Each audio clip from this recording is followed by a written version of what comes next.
Hello, my name is Father Gregory Pine, and I'm a Dominican friar of the province of St. Joseph, and welcome back to the Thomistic Institute podcast. Specifically, welcome back to Off-Campus Conversations, where I follow up with a Thomistic Institute speaker who will have given a lecture either on campus or in the setting of a Thomistic Institute conference, so that way we can chase down some of those insights and, work the conclusions to their logical terminus. And that is just what we're going to do today with Professor Jim Madden, joining us from Kansas. Thanks so much for joining Off-Campus Conversations. Thanks, Father. I really appreciate it. So, greetings from Northeast Kansas. So. Boom. That's it. That's a place from which I want to be greeted, especially in my present exile on a continent which does not value the same things that people value in Northeast Kansas. I will leave that as vague as possible so it doesn't come across as condemnatory. But many people will know you from other contributions to the Thomistic Institute podcast and Thomistic Institute things and beyond. From the book that you wrote, Philosophy of Mind, and other publications. Those who don't know you, would you just say a word, who you are, where you're from, what you do? Sure. Once again, I'm Jim Madden. I teach at Benedictine College in Atchison, Kansas. Gosh, I've been here. It'll be 20 years this summer. So here we are. And I'm a father, I'm a husband. As you mentioned, I wrote an earlier book called Mind, Matter, and Nature on philosophy of mind, particularly with respect to Thomism. I guess what we're going to talk about today is, a lecture that's like kind of a summary of a chapter from a forthcoming book I have called Thinking About Thinking, Mind and Meaning in the Era of Technological Nihilism. Right. So still sort of working in philosophy of mind, but philosophy of mind, less concerned with sort of the metaphysics of the mind-body problem and more concerned with like the place of mindedness in the overall understanding of the meaning of a human life, right? So that's kind of the direction I'm going lately. And as you noted, I'm something of a TI road warrior, right? So I've done a lot of Thomistic Institute lectures over the last several years. So Yeah. So before pushing record, we recounted the fact that we have met at Thomistic Institute events in New Jersey, in Colorado, and in Arizona. Looking forward to our next Central Time Zone meeting, so that way we can do the full sweep. And then from there, it's just, I guess intellectual retreats in Ireland and England. That's all that's left to us. So, well, hey, my daughter is probably going to be going to school in Ireland next year, so it would not be much of an arm twist to get me to go to Ireland. Right, that's awesome. Yeah. You also have a cool Thomistic Institute travel principle when possible, or at least as I've observed it, is you often bring a son or two or members of your family more broadly, which is a cool way to, live the intellectual life in a family setting. So I commend you for that. And when your kids grow up in a small rural town, in Kansas, you want to expose them to bigger world. And I'm very grateful to TI for helping me do that. So, my son, Brendan, who's 16, just went with me to University of Santa Barbara last week. Right. Nice. So yeah, it's a great privilege. It's one of the things I'm really grateful to your organization for providing my family. My kids, when they get to be about 12 or 13, they're old enough. I feel like I can, if they want to come along on the trip, they don't have to be supervised so much then. I always bring one with me. Yeah. That's awesome. I visited the University of California at Santa Barbara once, during one of these. I too was once a TI road warrior, visiting all the campus chapters to that was like the TI cheerleader effectively, sans pom-poms. But yeah, I was not prepared for like the devastating beauty of the Southern California coast. Holy smokes. I don't understand how people leave that place. I mean, I suppose I could figure it out if I stayed there long enough, but whoa, pretty place. Very pretty place. Yeah, we got to go hiking up in the hills over Santa Barbara, and it was gorgeous. Yeah. It is. Okay, so for this episode, we're following up on the lecture that you just described, and we thought we could just pursue the notion of freedom, liberty, free choice, free will, free judgment. It's described by a variety of terms in the tradition, like the philosophical tradition, the theological tradition, the tradition more broadly. Do you have a particular go-to way that you like to approach it, like under the auspices of freedom or liberty, free choice, free judgment, indeterminacy? Yeah, so my you can tell by looking at the lecture that I guess is available now on SoundCloud, right, and the other platforms, and I sent you the chapter from the book. Is I'm sort of like an anti-free will advocate. Okay. In that, okay. All right. And I'm not denying, that there is something like, libertarian free will. Okay. That there is something like, a kind of action without sufficient causal push from behind, right? And indeterminate room for us to operate, as agents. Okay. My concern is, I think, our obsession with that particular aspect of the question of free will has like really misguided us philosophically. Okay. In terms of what is most important in this vicinity and what's most important and relevant to our lives, right? And I think it leads to what I think is a clearly phenomenologically like disconfirmed view of what human action is and how it operates, right? So as you can see in that lecture and in the chapter, I actually like try as much as I can to kind of diffuse the classic free will debate and talk more about, okay, well, what do we want out of this in the first place as human beings? Like, what are we looking for in an account of freedom, so-called, right? And what we're looking for is, the like space where human beings can do what I call an ethically significant action, right? And then I kind of do a phenomenology of sorts of ethically significant action to build an account of what that is. Okay, and then what I use that to do is then to reflect on what people see as the threat to human freedom from things like the Liebet cases in neuroscience, to show these have nothing to do with what would be bona fide, legitimate human freedom, right? I'm trying to protect the notion of free will by not taking the bait and talking about it on the terms that the debate has been handed down to us by modern philosophy, and instead to look at it through, say, classical Aristotelian philosophy, say through, like phenomenological philosophy. I'm very influenced in that way by Heidegger, and earlier, like by Hegel, right?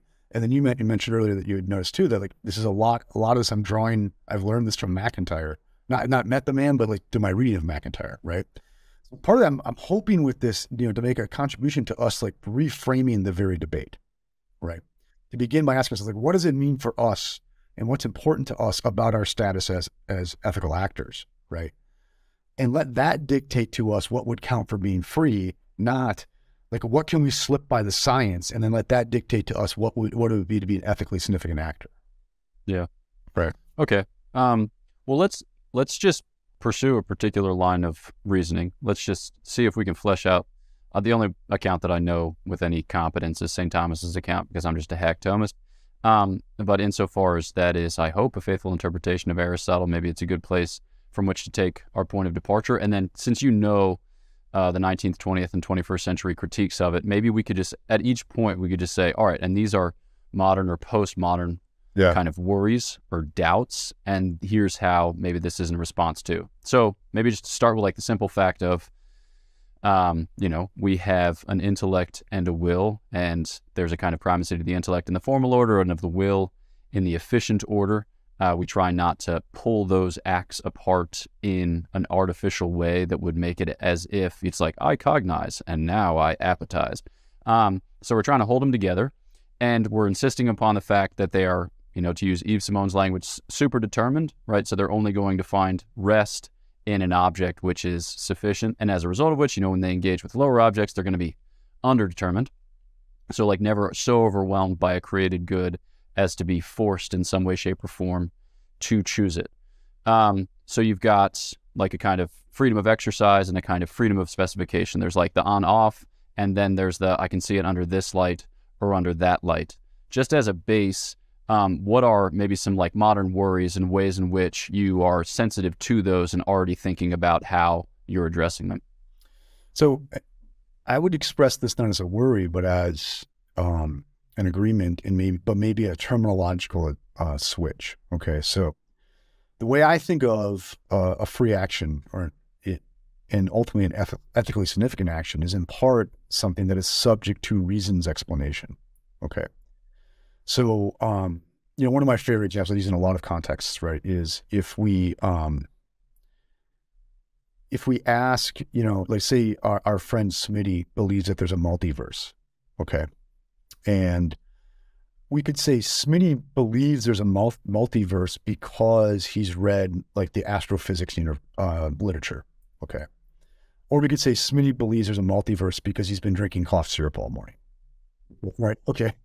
All right. And they both would explain the belief. Okay. Now we'll get to action in a second. They both would explain the belief, but one, I would say, is not a reasons giving, right? Like if like what explains Smitty's belief is all causal push from behind, and it has nothing to do necessarily with him being grounded in the space of reasons, right? And him being able to like give reasons that would be significant to another rational being for thinking this to be the case. Okay.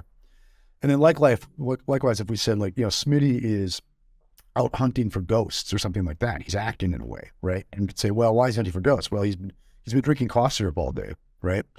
Or we could say, because, he's, read certain parapsychological literature and looked at the evidence for it, and he has a well-grounded belief, and he's inferring the action from that well-grounded belief, right? I would say, in that sense, like he has a reason-sensitive action, okay? And so I'm not saying that's sufficient for freedom, but I think it's a necessary condition. I think it's the most important one. And I think that's similar to what you're saying in the Thomistic idiom, right? Is that you have something like a rational appetite, right? That, is the will, right? And you have reason about it. And when those coincide, right, you get an action, right, that we would identify as an action that somebody is rationally responsible for. Okay. All right. So in your talk, you were talking, sweet Christmas, Gregory, come up with another word.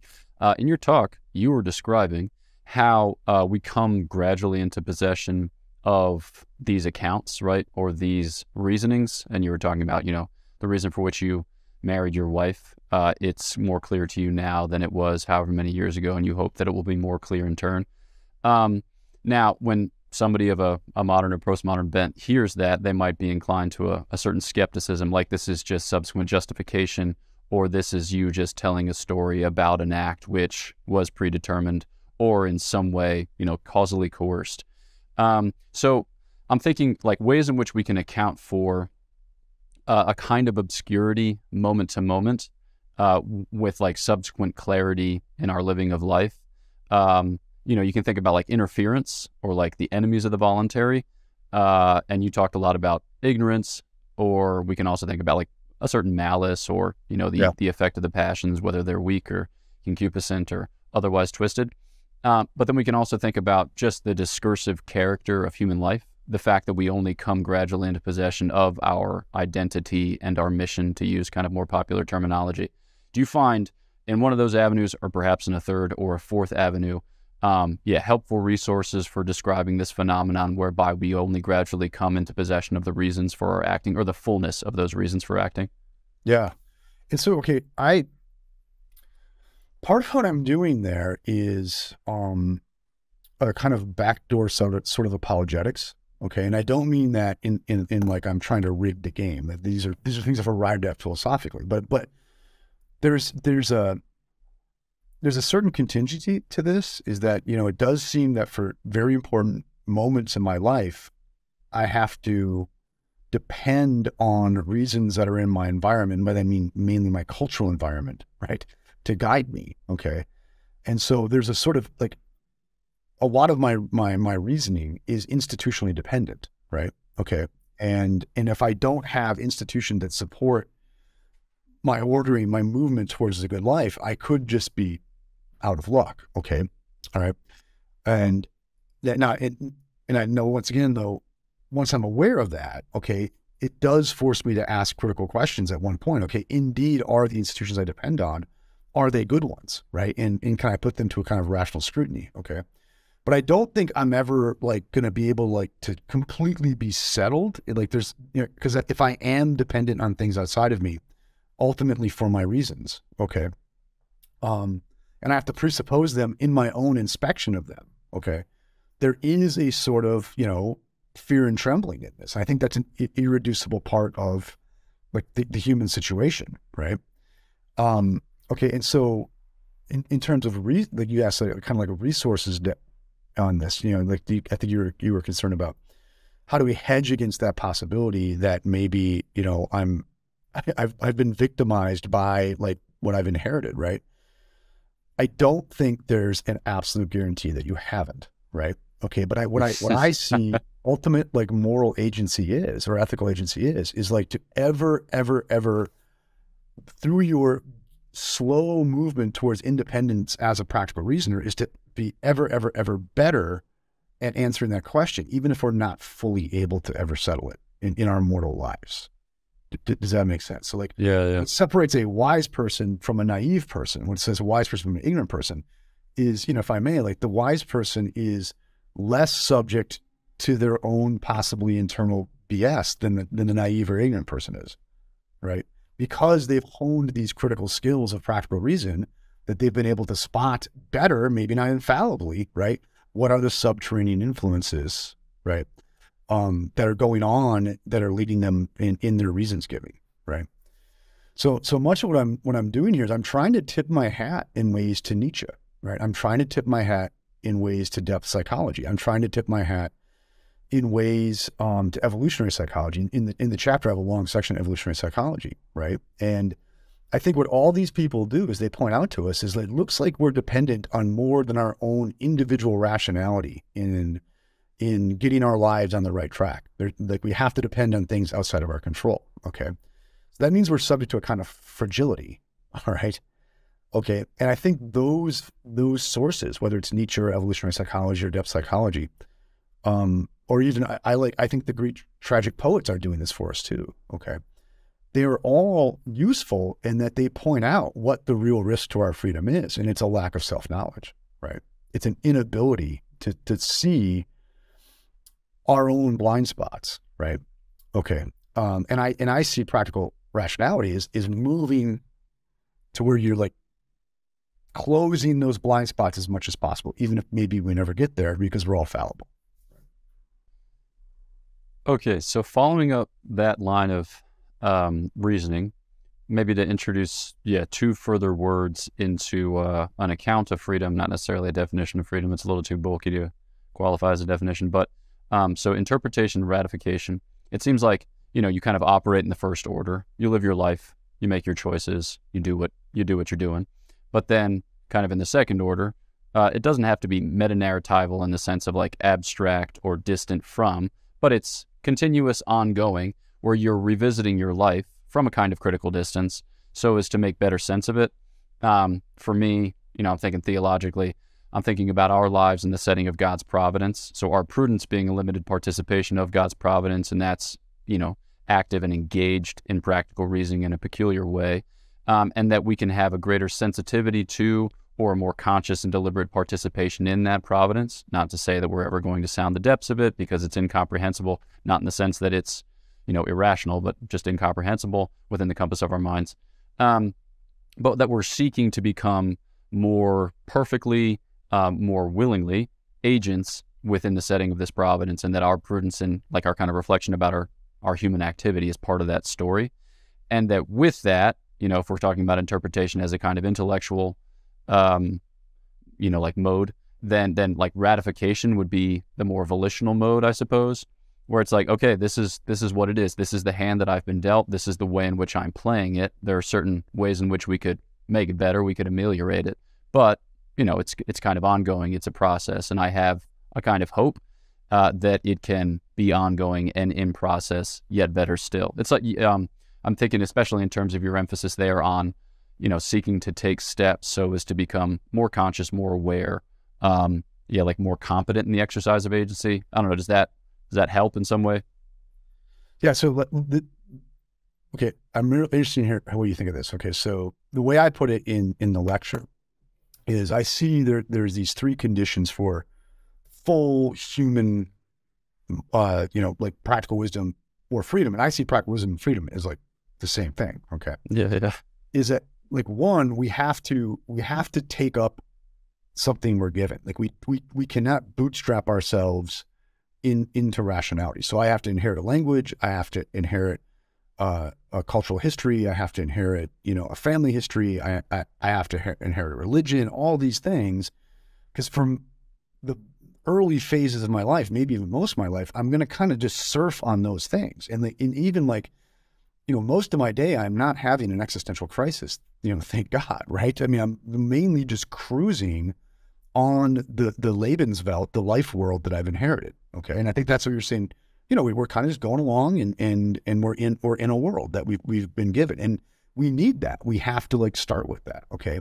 But in order for us to like not just be children, right? Or even for us who are grown to have like real bona fide adult moments, we have to take an ownership of it. Like how you put it, we have to ratify it. Okay. And that means we're going to put this thing we inherit at a kind of critical distance. Okay. But that's what we do, but is what we do what we ought to do, right?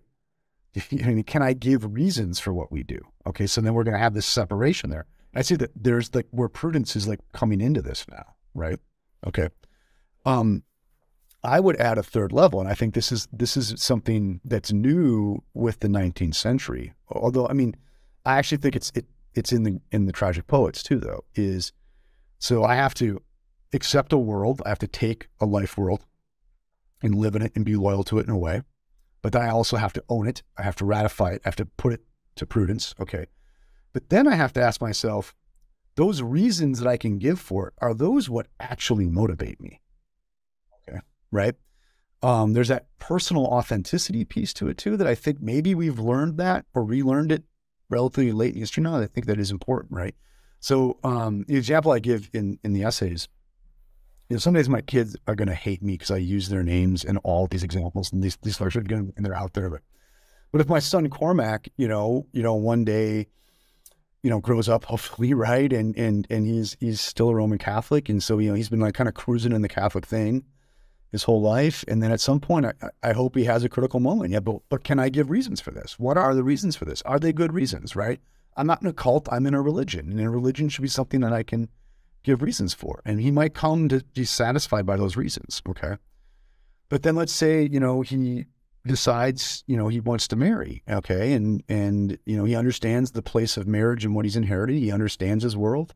He understands why marriage really is a good thing. Okay, but that could have nothing to do with it internally. What he's really trying to achieve by marrying a particular woman, right? Like it might be justifiable, but is that really what moves him? Is he really moved by the good of procreation? Is he really moved by the good of humanity? It's really good by his the good of their continuation of civilization, all that?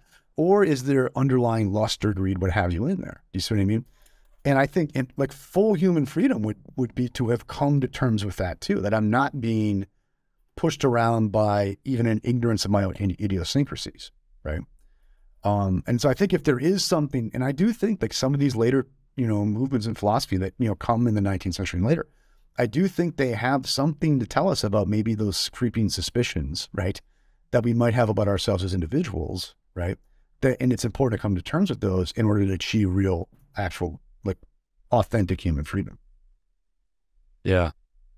Okay. So in light of that, maybe just to further the account in that direction. Yeah. Yeah. I mean, I've had the experience. Like recently, I've had a bunch of hilarious conversation. By hilarious, I mean in no way hilarious conversations with people in Switzerland.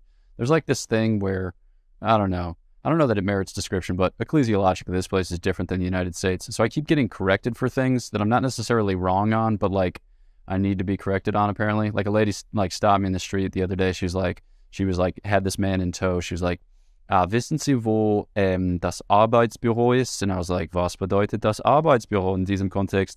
And she was like, like where like people find their like work if they don't have proper work. And I was like, I don't actually know. And she just looked at me like, do not pass go, do not collect $200. She's like, well, that's a real shame because you're responsible for knowing as much. And I was like, holy smokes.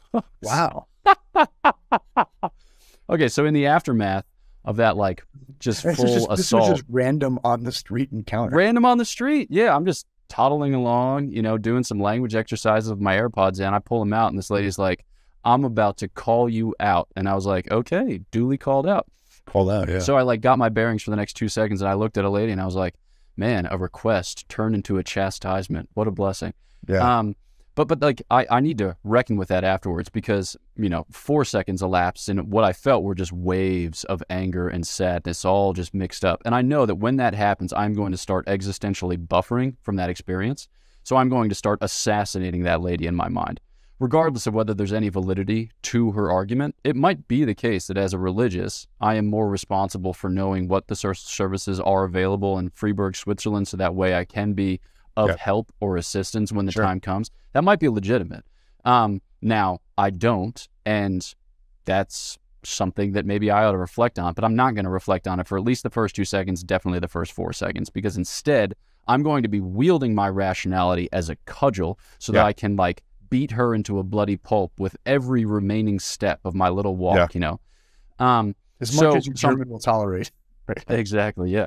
So, so I'm thinking about this in the sense of, right, so this authenticity or this genuineness that you're describing, it means that we have to grapple with that existential buffering or that smoke screening or that however we want to describe it. And it seems like this is where moral virtue really enters in, you know, because you have the interconnection of the virtues and you can only reason well insofar as you desire well. So maybe, you know, we're teasing out an account of freedom, and it seems like freedom is something that is in process. It's a place at which you arrive only in the course of time, but it's going to involve human integration in a pretty integral way. So yeah, could you keep on with moral virtue? And may I use your vocation? Could you use that as an example? Yeah. Okay. So let's say, you know, here's your father, right? Clearly the priesthood is an integral part of the world you've inherited, right? The world you've taken up. Okay. All right. And then I think you're at a point, obviously you understand why it's a part of that world. You can give reasons for it, and you can see that those are good reasons, and you can see that that world stands up against the test of the real world in a way. Okay. But could you still be pursuing your priesthood for maybe other reasons, rather ugly reasons like that? Okay. As I could be pursuing my marriage or my professor, okay, right. Yeah, you could. Okay. And so if I think Aristotle's right, like the great threat to freedom is ignorance. It's like, and I think, you know, the oracle spoke well when it commanded that one know thyself, right? Because if until we like are willing to look at the possible subterranean motives that are going on inside of us, right?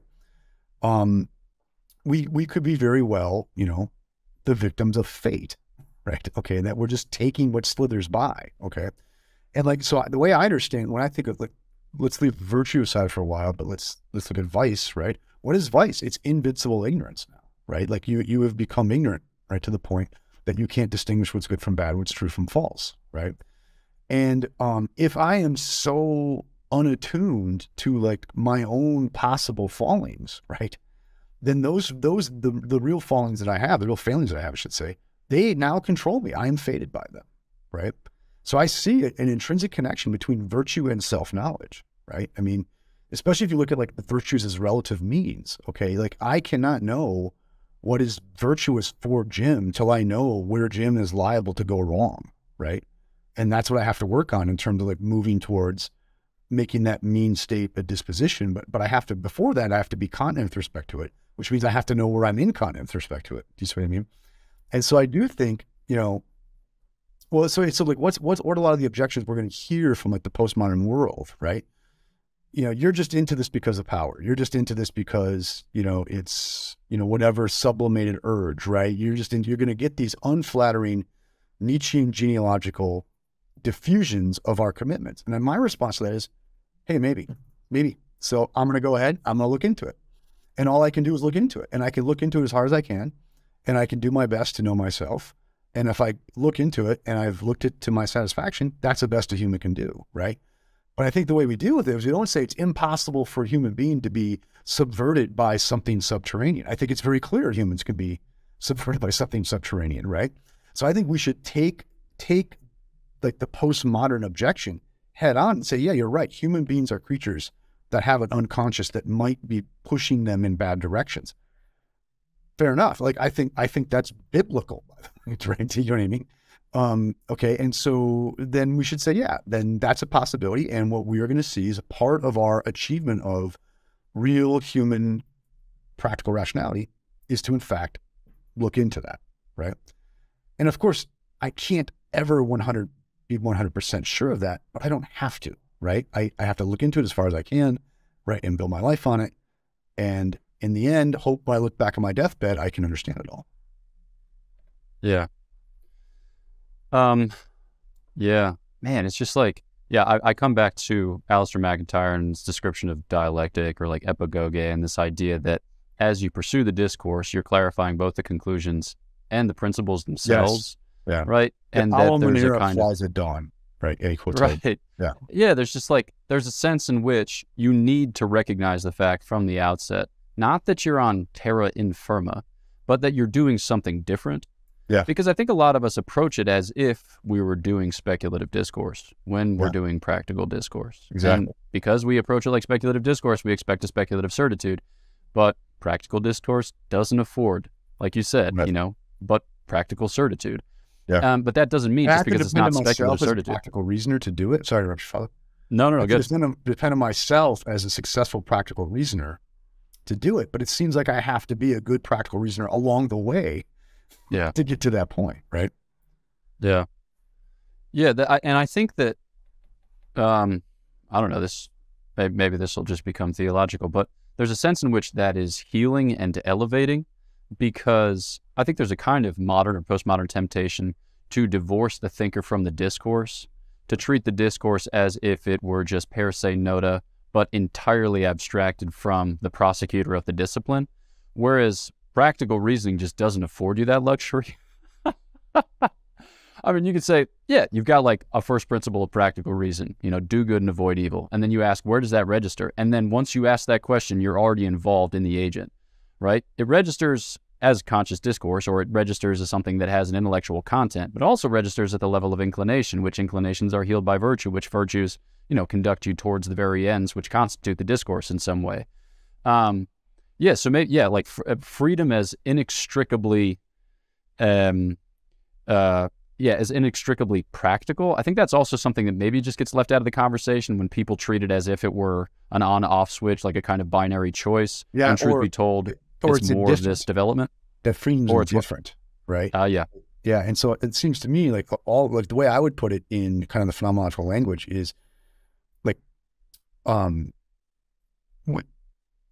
this is all only makes sense in a backdrop of concern or care, which are sort of like technical terms for Heidegger, right? Okay, and they're literally like, it's Sorge is a German, right? So it's got this agricultural cultivation. Okay, so like I make sense of things ultimately in my practical life in terms of my cultivating something, right? In the way that I care for my garden, I care for my children, I care for my friends. Okay.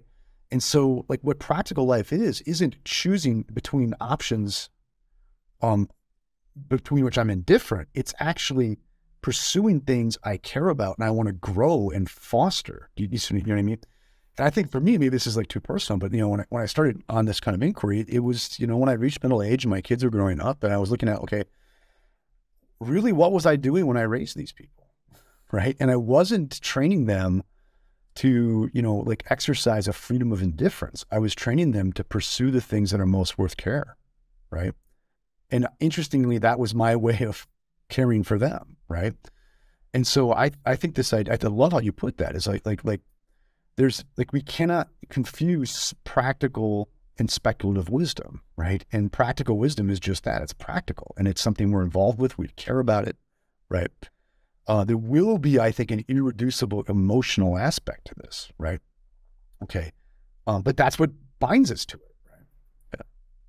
Yeah, and I think that's, another point on which McIntyre's really good when he just kind of sounds the death knell on the Enlightenment project and just says there is no impartial ground from which this can be assessed. And I think that gets to the point that you just made, because we're always going to care about the discourse insofar as the discourse is either humanizing or dehumanizing, just to take it in basic terms. It's always going to involve us, and as a result of which we have to express some modicum of care. Because once we begin to act as if it were possible to distance ourselves from that, I think that we're just doing something different. And then the question of authenticity or dishonesty is a really live one. Agreed. Yeah. Right. Yeah. So I think the greatest sign of like I'm being inauthentic is I'm claiming I have this kind of like speculative indifference to this. No, you don't, right? Like something's moving you, right? Yeah. And I think that, just in the little time that we have remaining, I'm thinking about this too when it comes to like the apostolic life or the evangelical life. I'm in like I said, a peculiar ecclesiological or ecclesial setting here. And something about it that I find strange or discomforting is that I don't really know what people want, because it seems like there's a kind of tacit despair in many European churches, And it's like, yeah, we're just exercising our bureaucratic competence to kind of lay this to bed. And it's like, what in the world is happening? Yeah. Yeah. And then I'm like, but what if we, people like ecclesial hospice, right? Yeah. It's palliative care. It's fascinating. And I'm like, but what if we did this? And people are like, you Americans are so enthusiastic. I'm like, man, such a word right there. Right. But like, I find that it's just better at the outset to just say, like, I want everyone to be Catholic. Like, I want everyone to be Catholic. And that might to you sound imperialistic or colonialistic or whatever the appropriate adjectives for both of those things are. But it's like, it's because I'm convinced of the good of it. You know, might I have some dominion or conquest at work, you know, in my limited expression or sublimated expression of not being able to build buildings and have a family? You do. Yeah, I might, and so let's investigate that. And I've looked as hard as I can, and I don't think I do. So I've done my due diligence, right? But I think we have to admit the possibility because I think it diffuses the objection, right? Yep. No, that's right. That has to be right. And I think that also, just like the modesty of the claim and then the humility, like the kind of epistemological and existential humility of the claim commends the truth of it. And I think that in saying that, you're able to give a living witness of a freedom on the way and say like, yeah, because like the way that some people back off claims is a dishonest manner, I think, of going about it. It's like, well, it could be this, but it also could be that. I don't know. But then it's enforced upon you through the back door and you're like, whoa, hey there. Yeah. And I'm sorry I've taken this like in a more personal directions, but it was great. I do find as I approach my 50th birthday now, right, because I'm 49, is the more and more I'm comfortable with I don't knows, right, and a degree of uncertainty, but still commitment. Do you know what I mean? To admit, I mean, my life didn't have to go the way it did. Maybe I could have had different commitments and things like that. That's true, but I can still put them to rational scrutiny and see, I don't see something wrong with this, but still admit, there could be something other operating in there, but I've done my best, right? And as I look back, now there's more of my life to look back on than there is to look forward, I have increased confidence, but less of a need to say I can like have like an absolute like apodatic certainty of that too. Yeah. And I think that's, maybe we could end on the final note, just the difference between irony and humility, or like a humility on the way and an irony that's arrived in some sense. That's beautiful. I'm thinking about irony again, apropos of McIntyre, the way that he describes Richard Rorty in Dependent Rational Animals. And he says, when you engage in that as a kind of method of discourse, you leave nothing, right? Like all the fundamental commitments just wither and die. Yeah. And so it's not an ironic claim to say like, I'm going to distance myself from the things that I've said, because no, it's a mode of commitment, but a commitment with the recognition that I'm limited, weak and wounded, on the way, trying my best. And that's humility, and that makes all the difference. And I think that that's really a way of salvaging discourse at present, because there's so many ironic moves that we see in a public space, which just leave us like with nothing to lay hold of and no confidence to like who our friends are. It's like, I don't even know what you think. Exactly. Yeah. The way I put it, I don't remember if it's in the essay or in the lecture, but it's in the chapter, where I say to truly love what you inherited and what you inherit in the tradition you take up, well, includes that you love it so much you wouldn't tolerate it being a sham. Okay. And so that means, if I really love this thing, I'm going to put it to a kind of critical scrutiny, right? And I'm going to make sure that my relationship to it isn't just a sham too, right? And so, I'm going to be willing to ask all these deep, dark questions. And maybe some of those deep, dark questions are not the sorts of things we can get a speculative certainty about, right?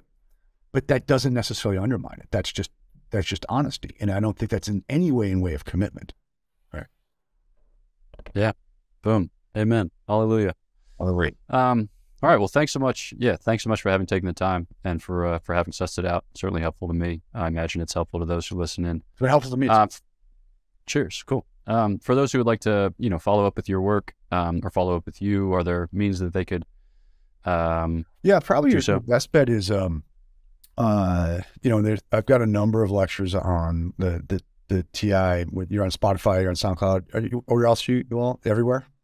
Everywhere. Yeah. Everywhere. Yeah. Wherever you get your podcasts, right? So you can find stuff there. I have a website, jdmadden.com, but it's mostly links back to TI lectures. So, right. Nice. Do that. I'm frequently on a podcast called Philosophy for the People with a guy named Pat Flynn, who's a Catholic philosopher. So we chatted up there quite a bit. So they can find me there. Well, okay. All right. Well, then, turning to you, the listener, thanks so much for having tuned in. If you haven't yet, please do subscribe to the TI podcast on YouTube or on your podcast app or wherever you get your podcasts. And then, we'll look forward to chatting with you at the next opportunity on the off-campus conversations. He remembers the name of this subsegment, and then he pronounces it correctly. So, know of our prayers for you. Please pray for me, and we'll catch you next time on the Thomistic Institute podcast.